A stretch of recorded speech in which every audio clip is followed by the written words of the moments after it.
Hello everybody and welcome back to my channel.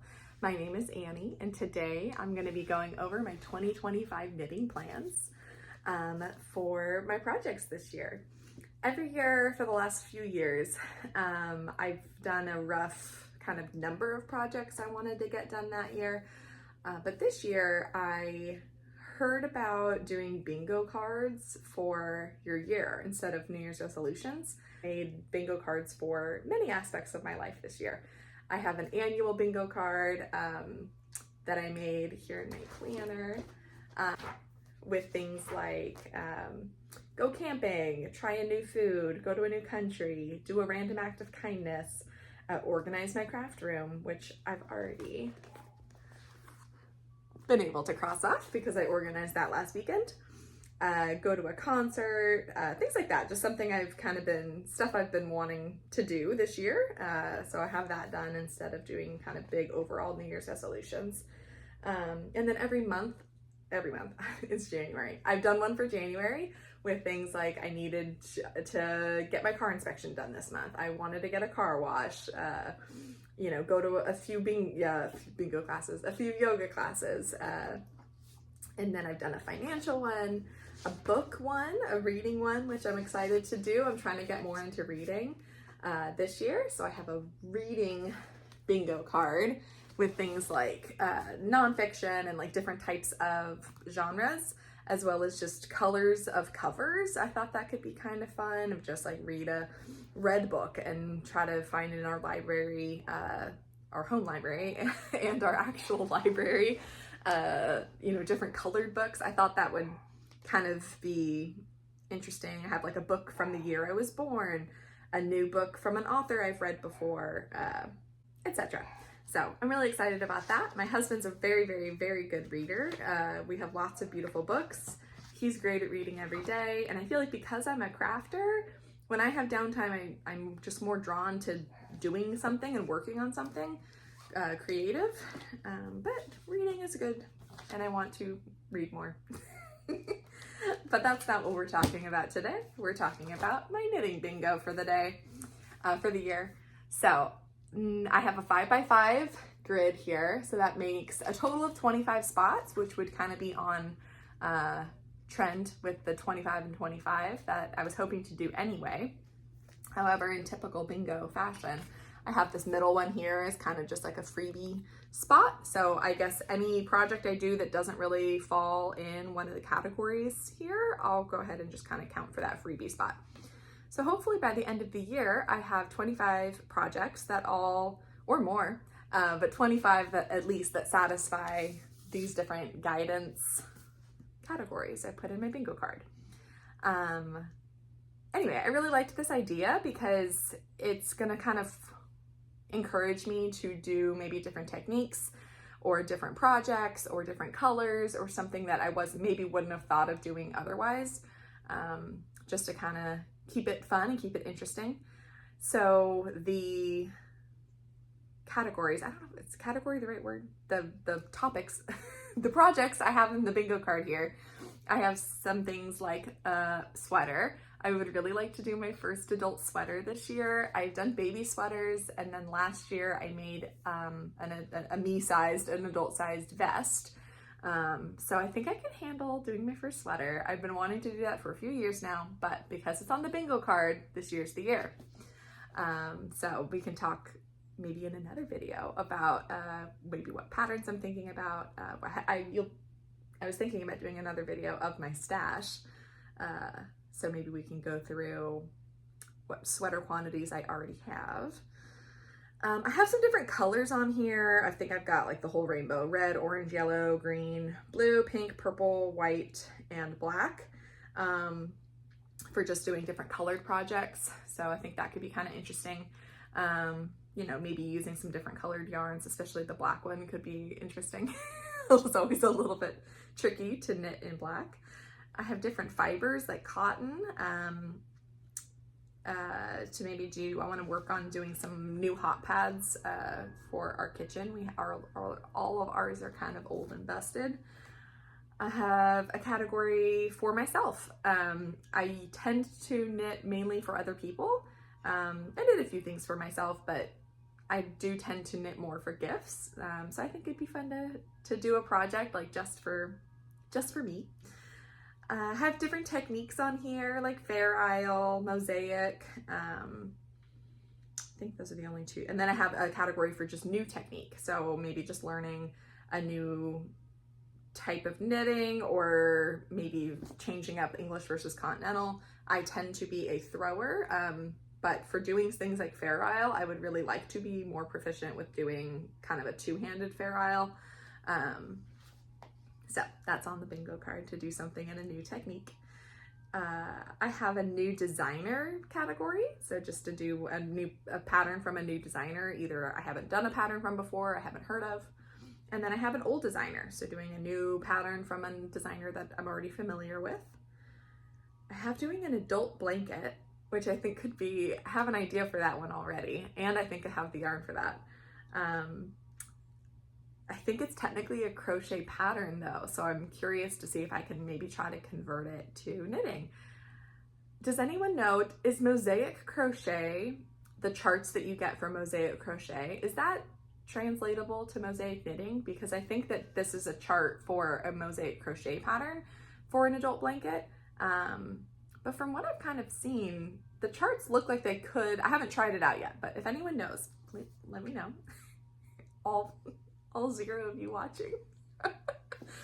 I have a donation category, and I think I know which charity I want to donate to, because I know there's a very local yarn store here that is a drop-off location. I think I want to do Project Linus, which donates blankets to children in need for whatever reason, if they're, I think, in the hospital, or maybe or like an emergency, like a natural disaster or something like that. I think that's what they do, is kind of give comfort objects and blankets to kids in those situations. What else do I have on here? Doing a gift, that's always fun. I think that'll be an easy one to do. Doing a decor piece. I did a wall hanging for my sister, and I did a wall hanging for myself in our primary bedroom. I have a wall hanging, and I really enjoyed doing it. It was kind of fun to be able to use, I'll see if I can insert a picture of it here, but the yarn that I used for it was some of this beautiful farm yarn that I got, very rustic yarn from Scotland. And it was in a place that I actually got to like kind of see the animals driving in of like where the yarn came from. But because of that, it was, you know, very rustic, and I wasn't sure if I wanted to make something that would be against my skin in it, just because it was beautifully toothy. So I decided to do a wall tapestry, and I did mosaic knitting for it, and it's hanging in our bedroom, and I really love it. It makes me happy every time I see it, because not only do I like the you know, product, the pattern, but it makes me think of our Scotland trip, which was really fun. And then I also have on here to finish a UFO, finished and unfinished object. I do have a little bin of abandoned whips. So I'm hoping to finish at least one of them this year. I would ideally like to do more. So that's kind of an overview of what my knitting bingo for 2025 will be. I hope this isn't going to be backwards when it posts. I don't know. I'm new to this. And I'm excited. And the biggest part, I think, of the knitting plans this year for these categories and for all my projects is I am hoping to only use my stash. I'm clutching my pearls thinking about it. But I have so much beautiful yarn. As you can see, much of it behind me here, but that's not all of it. I have more in this closet next to me, and I have only 2 hands. And I have all of this beautiful stuff that I get mainly when I'm traveling, but I definitely, no, I guess I shouldn't even say mainly when I travel. I always try to get yarn when I travel, because that's a really fun souvenir for me that reminds me of my trips, and I enjoy supporting like local small businesses for my souvenirs instead of just like a souvenir shop. I'd rather my money, you know, go towards a local artisan who hand dyes yarn in that area, or the shop owner that has a yarn store in Alaska or something, you know, fun like that.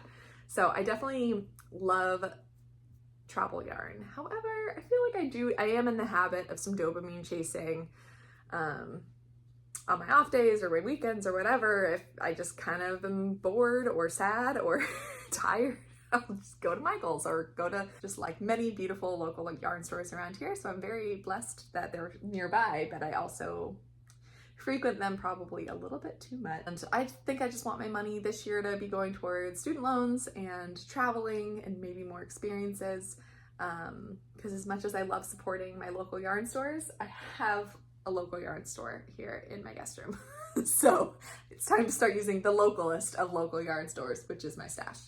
And I think it just would be a fun kind of creativity challenge with those categories in the bingo card and just like what projects I think I want to do this year. Look around. I know that there is enough here to do all those categories. Things like yellow, I even think I have some yellow yarn in the closet, so I think I can get it all done. I haven't decided yet if that no buy of yarn and arts and crafts supplies will extend towards traveling. I'm inclined to say no because we're going to Japan this spring, and I know I'm gonna want like stationery supplies and stuff from there, and maybe even some like Noro, I think is like a big, is that even based in Japan? I'm not sure, but so that's the plan for the year. And what are some of your knitting plans for the year? I've been watching a lot of those videos lately, and I want to see maybe like stash busty wise how much I can get done this year. I don't know if I'll maybe that'll be fun to kind of keep track of like how many grams and stuff that I'm getting out of my stash. But I'm excited to see some of this beautiful yarn become things this year. I can just like reach in and look at stuff that I'm like, oh yeah, I've had that in my stash for years now. Like what? And a lot of this I had plans for, have, and just because of, I was in grad school for a few years and now I've been out of grad school and just working, and my job is a very stressful job that I definitely love decompressing from. I guess instead of decompressing on my off days by shopping for yarn, I will be decompressing on my off days with actually making my yarn into things. So I'm very excited about that. And I'm gonna maybe do a part 2 of this video about going through my stash and destashing some things that I kind of already know off the bat I don't really have plans for, and I think someone else will have better use for that yarn. In Durham, North Carolina, there is a fantastic, this will be a little bit hard for me to not go do this year if I'm doing a no buy, but there's a beautiful thrift store for arts and crafts supplies, and kind of a bunch of just like random supplies, but mainly arts and crafts supplies, and it's called Scrap Exchange. And you can just donate your unused or lightly used or partially used or whatever art supplies, craft supplies, pieces of wood, broken Easter eggs. Like they have everything there. It's a very inspiring place to walk around. They'll just have like a barrel full of empty pill bottles and bottle caps and like just anything that you could use to make stuff. And the actual building itself is kind of decorated with a lot of these found object art pieces, and it's just really fun. I love going. I actually have a lot. I only discovered that place last year, so I've definitely been a few times, and you can leave with like a box full of stuff for like $40 tops. So maybe when I go through my stash video, we'll see some of that stuff. But I already know I have stuff that I could definitely donate there that would be used. And I think they do a lot of good work for community. Like the money that they earn at the Scrap Exchange kind of goes back into the community, not just into someone's pocket. So that's it for today's video, and please subscribe. I think 2025 is the year I want to get this YouTube channel up and running. So we'll look forward to seeing you next time. Bye.